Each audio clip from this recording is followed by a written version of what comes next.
Un concepto que es fundamental en el estudio de espacios vectoriales es identificar cuáles son los subconjuntos de ellos que a su vez son espacios vectoriales. Voy a decir que un subconjunto de un espacio vectorial B es un subespacio vectorial o simplemente subespacio de B si él por sí mismo es un espacio vectorial. Es decir, tendría yo que checar que los elementos de W satisfacen todas las propiedades de suma y de producto por escalares que vimos en el video anterior. Pero la gracia es que realmente hay que checar muy poco, solamente hay que checar las dos propiedades de cerradura, de la propiedad de cerradura de la suma y la propiedad de cerradura del producto, ya que todas las otras propiedades las hereda directamente de B. Por ejemplo, si yo tengo dos elementos en W, como W es un subconjunto de B, pues entonces U y B están en el espacio vectorial B y por lo tanto, digamos, U más B es igual a B más U. Y es claro, pues, que no todos los subconjuntos de un espacio vectorial, pues, van a ser espacios vectoriales. Por ejemplo, digamos, en el plano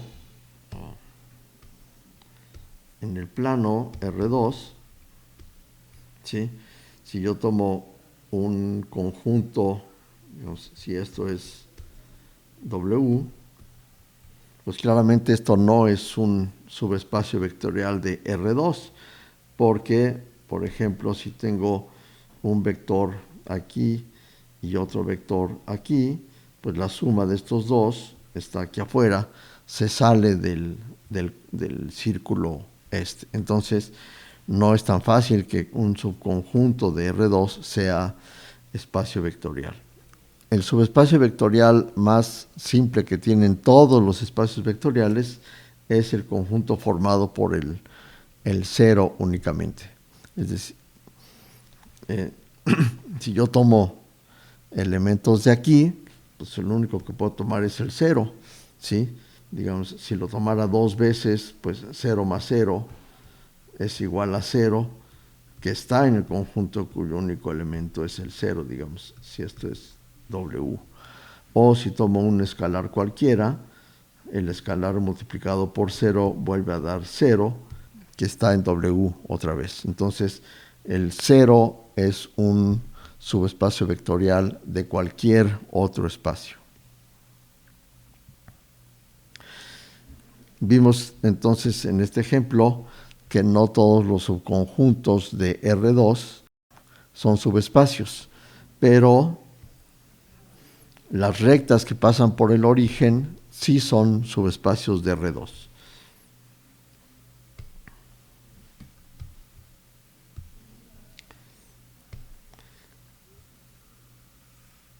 Si yo tengo una recta que pasa por el origen y tengo dos elementos de aquí, pues a la hora que lo sumo, este más este, pues me da un vector que está más adelante, pero sobre la misma recta. O si sumo uno que está apuntando hacia arriba a la derecha y otro hacia abajo a la izquierda, pues la suma será la suma estará nuevamente sobre la recta.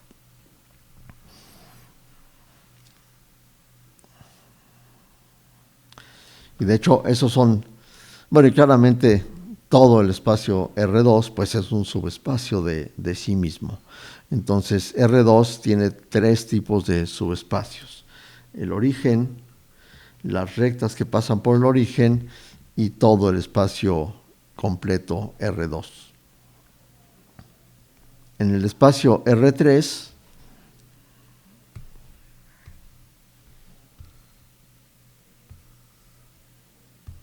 digamos, si este es el eje X, este es el eje Y y este es el eje Z, pues tenemos nuevamente, digamos, el origen, como dijimos antes, es subespacio de todos los espacios vectoriales. Entonces el 0 es un subespacio vectorial de R3.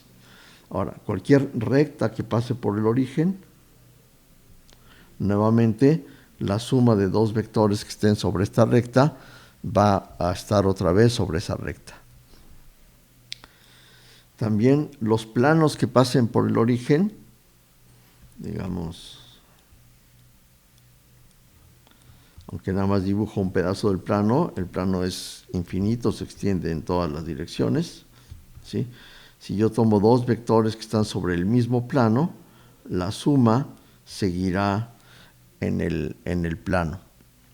Entonces, los subespacios de R3 van a ser el origen, las rectas que pasen por el origen y los planos que pasen por el origen.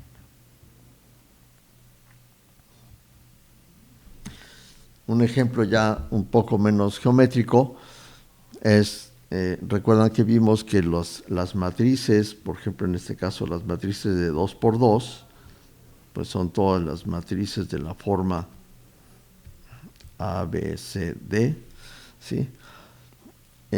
Forman un espacio vectorial.